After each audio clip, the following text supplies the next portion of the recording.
Alright, so finishing up my suicide lecture, thoughts on contracting for safety. So we had already said in the previous videos that contracting for safety or safety contract is not really very effective. However, there are ways to actually do a contract for safety that could be useful and valuable to the patient and ways that are not. So an example would be if you felt more suicidal over the next several days, do you think that you could call to talk to someone or come back to the hospital before acting on these thoughts? So this would be like the initial kind of opening question. And depending on what the patient says would depend on your next plan of action. So this is where the clinician attempts to determine if the patient can contract for safety.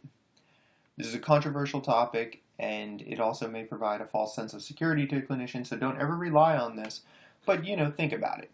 And my personal feelings on contracting for safety is that at the very least, you're not going to do any harm and you may even save some lives.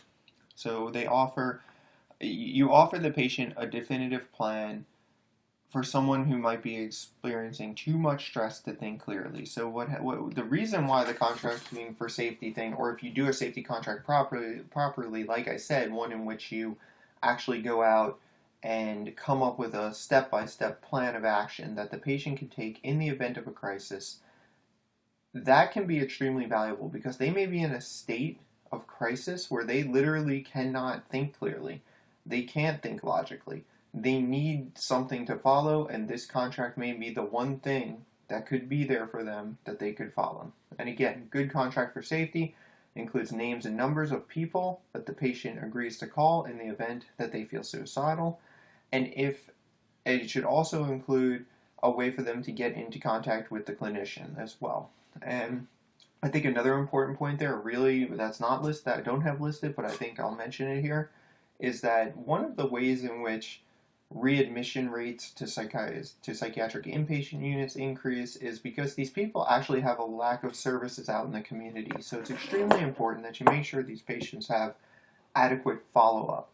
Follow-up is a really big key to these people getting better, these patients getting the treatment that they need, the medications that they need, and the services that they need in order to have success out in the community. So if we want to have a community-based approach to psychiatry, then we have to make sure that our community resources are in check. The last part I'll talk about here briefly is the disposition and treatment. Suicide risk does not necessarily subside following admission, so one of the things you have to be keenly aware of is that 5% of suicides occur among psychiatrically ill inpatients. So 5% of suicides occur on an inpatient setting, so be aware. If someone's suicidal, don't just take it for granted that they're in an inpatient facility and that they're going to be safe. You have to actively be engaged and screening daily for suicidal thoughts or any plans while they're in the inpatient unit.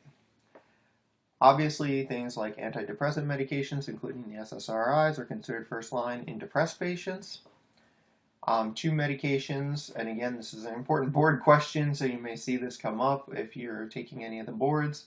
Two medications have been shown to decrease suicide risk, and those are clozapine, which is an antipsychotic, and lithium, which is used for bipolar disorder and mood stabilization. They both decrease long-term risk of suicide. So two medications that actually decrease suicide risk, again, clozapine and lithium. In a severe, acutely suicidal patient, ECT may be the best option as it has an immediate effect. So also consider ECT for any patients who may be acutely suicidal. So again, that wraps up all of the discussion on suicide. It's a very long topic with a lot of detail, and most of the detail is mostly in the assessment. It's all in determining risk factors and assessing the patient and clinical skills involved in making a good assessment of an acutely suicidal patient. So hopefully this stuff helps you.